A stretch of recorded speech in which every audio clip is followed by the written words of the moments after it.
Un curso de milagros. Capítulo 5. Curación y plenitud. Epígrafe 5. El uso que el ego hace de la culpabilidad. 1. Tal vez algunos de nuestros conceptos se vuelvan más claros y significativos para ti si aclaramos el uso que el ego hace de la culpabilidad. El ego tiene un propósito, al igual que el Espíritu Santo. El propósito del ego es infundir miedo, porque solo los que tienen miedo pueden ser egoístas. La lógica del ego es tan impecable como la del Espíritu Santo, ya que tu mente tiene a su disposición los medios para ponerse de parte del cielo o de la tierra, según elija. Pero una vez más, recuerda que ambos se encuentran en ti. 2. En el cielo no hay culpabilidad porque el reino se alcanza por medio de la expiación, la cual te libera para que puedas crear. La palabra crear es apropiada en este contexto porque una vez que el Espíritu Santo deshace lo que tú has hecho, se restaura el residuo bendito y por consiguiente, éste continúa creando. Lo que es verdaderamente bendito es incapaz de producir culpa y solo puede producir dicha. Esto hace que sea invulnerable al ego porque su paz es inexpugnable. Lo verdaderamente bendito no es susceptible de ser alterado debido a la plenitud de la que goza. La culpabilidad siempre altera. Todo lo que genera miedo produce disensión, porque obedece a las leyes de la división. Si el ego es el símbolo de la separación, es también el símbolo de la culpabilidad. La culpabilidad es más que simplemente algo ajeno a Dios, es el símbolo del ataque contra Dios. Este concepto no tiene ningún sentido, excepto para el ego, pero no subestimes el poder que el ego le aporta al creer en él. Esta es la creencia de donde procede toda culpabilidad. 3. El ego es la parte de la mente que cree en la división. ¿Cómo iba a poder una parte de Dios separarse de él sin creer que lo está atacando? Hablamos anteriormente del problema de la autoridad y dijimos que se basa en el concepto de que es posible usurpar el poder de Dios. El ego cree que eso es lo que tú hiciste, porque cree que tú eres Él. Si te identificas con el ego, no podrás sino percibirte a ti mismo como culpable. Siempre que le hagas caso al ego, experimentarás culpa y temerás ser castigado. El ego es literalmente un pensamiento aterrador.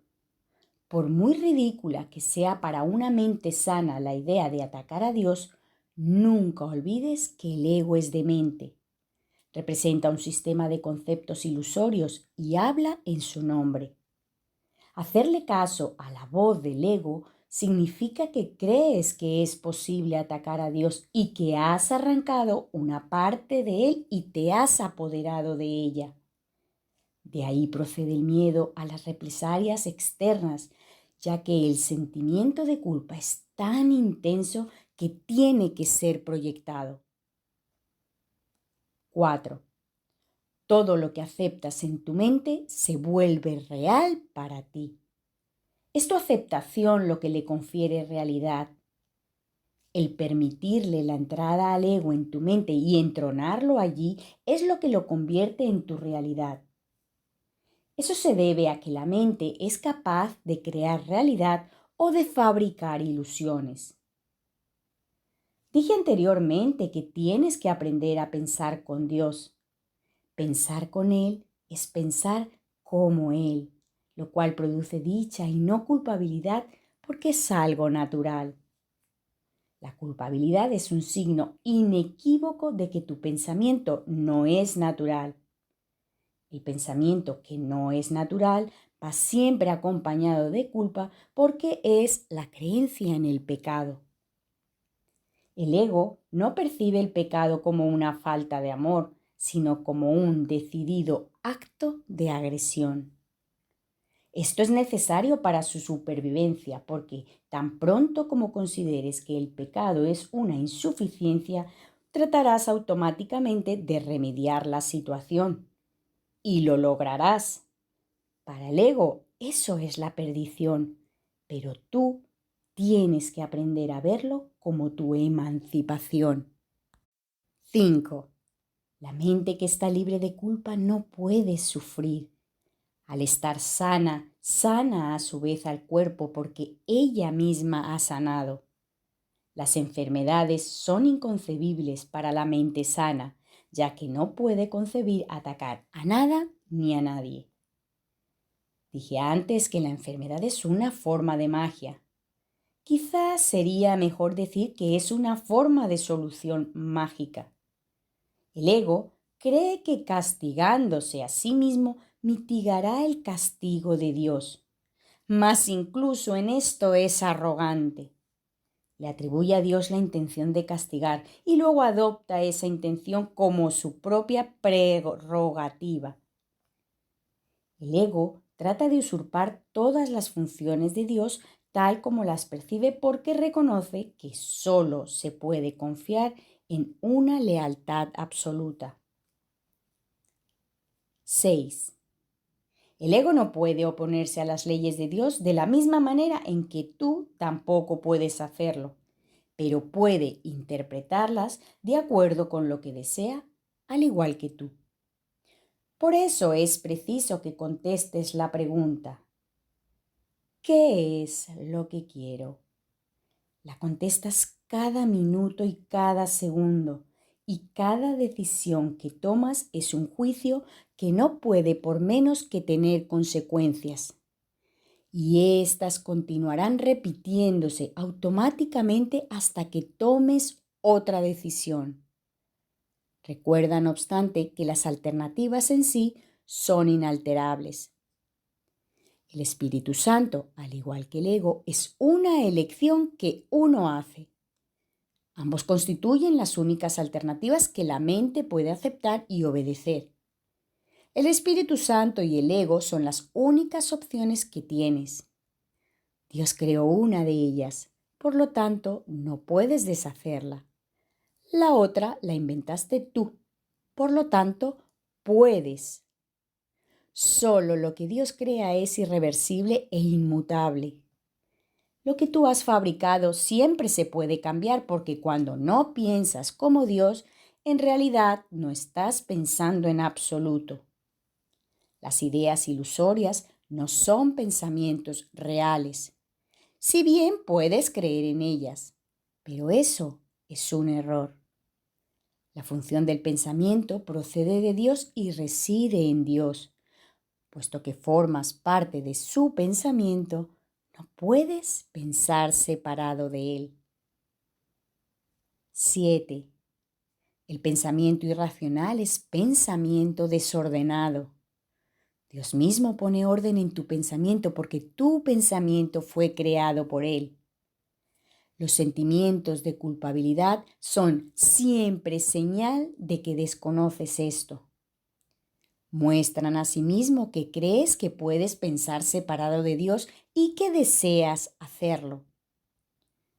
Todo pensamiento desordenado va acompañado de culpa desde su concepción y mantiene su continuidad gracias a ella. La culpa es ineludible para aquellos que creen que son ellos los que ordenan sus propios pensamientos y que por lo tanto tienen que obedecer sus dictados. Eso les hace sentirse responsable de sus errores, sin darse cuenta de que al aceptar esta responsabilidad están reaccionando de manera irresponsable. Si la única responsabilidad del obrador de milagros es aceptar la expiación para sí mismo, y te aseguro yo que así es, la responsabilidad por lo que debe ser expiado no puede entonces recaer sobre ti. Este dilema no puede ser resuelto excepto aceptando la solución del deshacimiento.